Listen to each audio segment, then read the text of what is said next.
Hello everyone, the new season just started a few days ago and I wanted to give my thoughts on the new starting item, Doran'S bow. At first I was skeptical about it because I can't imagine how squishy we would be without the extra HP while also losing out on 4 AD, 1% Omnivamp and 80 HP for the 15% attack speed. While I wasn't completely wrong, it turns out that Doran'S bow is a lot stronger than I had expected. There are two main reasons for this, but also a slight downside which I will show you in a clip. Firstly, Doran'S bow gives you more outplay potential and makes up for the HP with a faster stacking lethal tempo. In fact, if you keep up with P-Zang, he watched a clip in one of his videos where two Yasuos stood still and hit each other, one with D-Blade and one with D-Bow, the first time using only autos and the second time with Q. Both sides used their Qs as soon as they came off CD, and both sides landed all their abilities. While the D-Blade Yasuo won the auto fight, the D-Bow Yasuo won when they were allowed to use abilities because of a faster stacked lethal tempo. Secondly, D-Bow has a better overall synergy with Yone's standard build of Bork. The 15% attack speed perfectly solves the problem of Bork only providing 25% attack speed. This way you will usually be very close to a 1.33 QCD by the time it is completed with Berserker Greaves, making it feel a lot better than D-Blade or D-Shield later on throughout the game. With all of that being said, the only downside is it will take a while for you to get used to lower HP and AD, or at least it was noticeable for me. Anyways, like in this clip, where I was super confident and flashed Q since I thought I win with the items but I just get touched. I know that I didn't play it perfect since my E was basically never utilized, but I feel like D-Blade would have gotten the job done. So maybe rushing daggers isn't as good. Now, I still think that for the most part, D-Shield is still better if you are up against ranged, unless you are pretty confident in yourself. I'll go over a full game with it against Ambessa. I took a month break off from League and YouTube because of final exams, but I'll be uploading consistently again since that is over. Thanks for watching, make sure to like and subscribe. Love you all. For runes, I'm bringing Second Wind and Shield Bash. I'm bringing Ignite because most Ambessas take Ignite, but I guess this is just one of the Grasp TP ones. Generally, the way to trade with Ambessa is to have a Q stack and bait her to go in and chase her with E afterwards, but I haven't played much over the last month and probably threw everything out of my head, so I'll just do my best to break down what's good and bad. For some reason, Ambessa chose to go over the wave to fight us, so we drag away and Q at max range. She missed her Q, so she has no Q2 and we can just chase her down fully.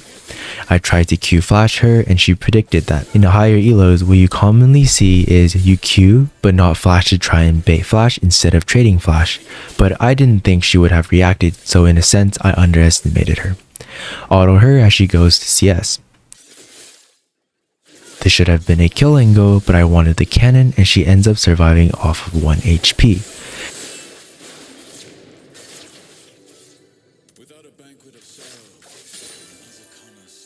Seeing that she was still staying at this HP, I had a feeling jungle was coming, but I had to shove the wave and literally shows up right after I was done. Luckily for me though, the Ambessa really wanted to kill me and trolls herself to death, and Triumph saves my life. Literally flashes away and we end up walking back to turret.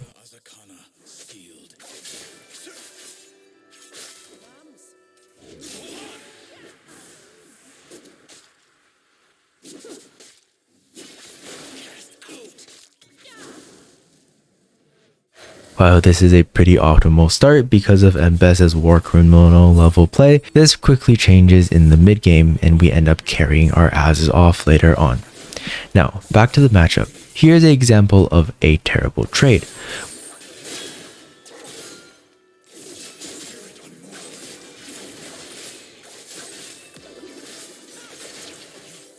When she uses E onto us, I needed to walk into her or else it would have been very hard for me to do anything. As you can see, I miss Q3 and she does a really smart W that causes me to miss my W. In addition to that, it seems that giving her E range is the real problem since it puts me in Q range and maximizes the damage we take. After all of that, I was basically forced to go back to base. Let me show you what happens when she doesn't get that E range. Her Q misses as well and she backs off. If I had Q3, it would have been an ideal trading window. As I was pressuring her on a turret, she uses ult, and I don't know why I accidentally used E backwards instead of the side, putting me in an awkward spot within turret range. But instead of using E back, we first get Q3, and while Ambessa wants to use turret shot to kill us and is positioning aggressively, Q3 plus R, and we finish her off with a Q flash. Another thing about Doran's bow is you can also rush Bork if you prefer instead of getting daggers. I also take the next wave before basing for just enough gold to get both Vamp Scepter and a dagger. Note that Kraken Slayer is probably better than Bork here since they are all rather squishy, but I'm too used to Bork and built it without even thinking. Getting back, Gragas finds Nidalee on grubs, and when I noticed Nidalee's HP, I expected her to jump over the wall with that HP, so I decided to go for Ambessa instead. To my surprise, however, while I did manage to kill Ambessa, our full HP Gragas died with the help of Senna. I expected her to sidestep there, but I guess not. We still managed to kill Senna but had to let Nidalee go because Jinx was also arriving. The problem with champs like Renekton and Ambessa is that you can't really do anything about them if they don't choose to interact with you other than just freezing the wave. After TPing, we catch Ambessa, but sadly we missed a Q and she comes back to the lane to ult us.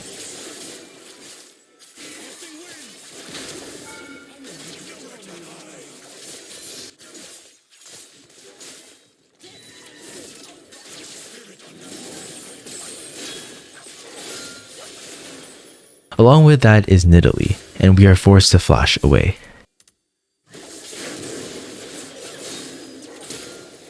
However, we do see Nidalee on vision, and it's not difficult to predict that they want to dive me, so we E into the bush and give her a surprise when she jumps over.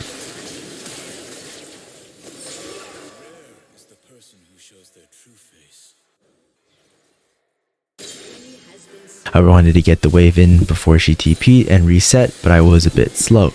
Yone and Ambessa's ult has a interaction where if you ult behind yourself when she ults, the CC will cancel out each other, but oftentimes what you just witnessed is what happens instead. So if anyone knows how it works, do explain in the comments please. But luckily for us, Gragas comes to save the day and we take down first turret alongside with that.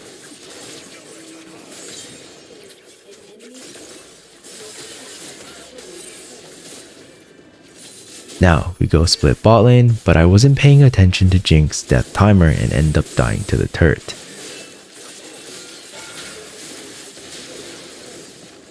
I continue my journey upon revival and notice what happens if Ambessa E's into our face like that. Recall that bad trade we had at the start where I said we should have moved into her after she used E.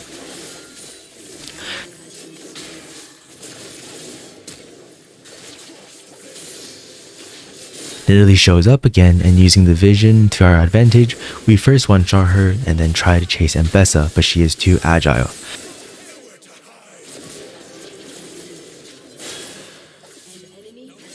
Then Senna shows up behind us, so we stack Q3 and kill her too while stacking Q3 again on her in case Ambessa chooses to fight us afterwards.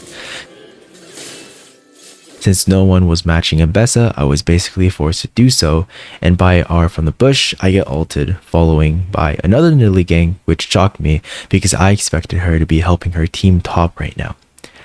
I want you to pay attention though in this fight. I lose a significant amount of my HP, but land a crucial ult on Nidalee. Nidalee flashed away, and I had the choice of just Qing away, but instead I decided to Q3 knowing she can just jump away. Then, I mistimed, making me miss Q and W, leading to my death. I want you to keep this fight in your head for a moment because we'll come back to it. When I respawned, we were taking a really good fight, but instead of leaving, we tried to kill Ambessa as well, which led to jungle and ADC dying.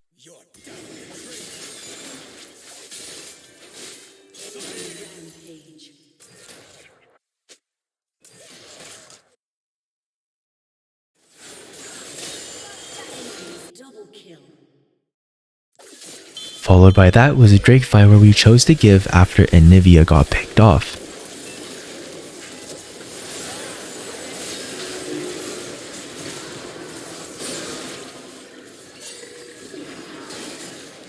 Now, another key moment. After stacking Q3 on Nidalee, an idea manifested in my head. Q3, flash, ult all of them from the way they are positioned. However, I hesitated, which gave away the opportunity and ended up just Q3ing into Senna and misaiming my ult, ultimately leading to my death and Anivia's. And I think someone else. Isn't it a bit puzzling though? In the previous fight, I was at the brink of death, yet I chose to go in with confidence into a rather difficult play. But now I was healthier, the play was simpler, but I had lost the will to all in. After thinking it through, I've come to the conclusion that this was because in the first play, the idea of escaping had never entered my thoughts. I had forgotten that I could just Q3 away, even though it was probably the better play, since even if I killed Nidalee, Ambessa would likely finish me off. But in the second play, I could have left, which presented me with more than one choice, and in that moment of hesitation, the opportunity was lost and I ended up going in and messing up anyways. This makes me wonder, what defines me as a player? And it also helped me pinpoint that I needed to play with confidence and trust in myself, because hesitation is defeat, and it stopped me from maximizing my potential, because that one risk we were willing to take could have made all the difference in the final outcome. Well, that was quite the yap session, but the point is to play with confidence, because League is a game so you can refine, revise, and have second chances with your mistakes, being deep lessons carved into your soul that you won't forget. Going back to the game, they weren't able to take Baron because they lacked damage, with Jinx being 1 HP. I get into another fight with Ambessa, and team also does a good job.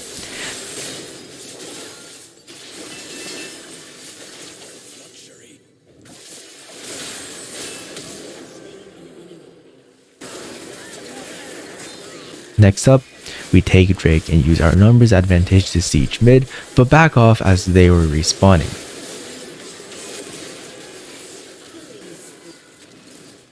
Since Nid has no camps top, we can predict that she will show up bot, so we hover Gragas.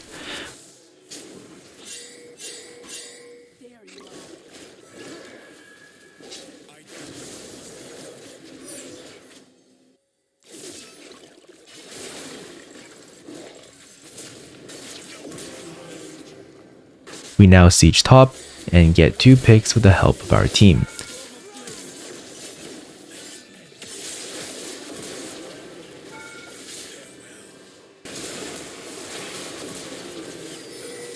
Smotting Nidalee on vision, we can predict she will show up to Raptors so we can kill her again.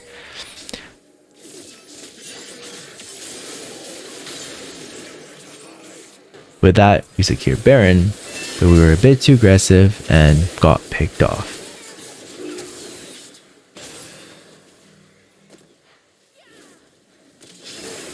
This game seemed like it was going to go back and forth endlessly until finally we find the perfect opportunity and win the game.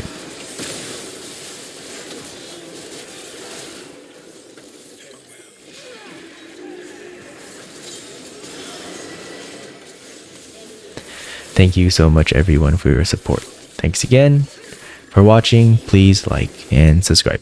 Bye bye.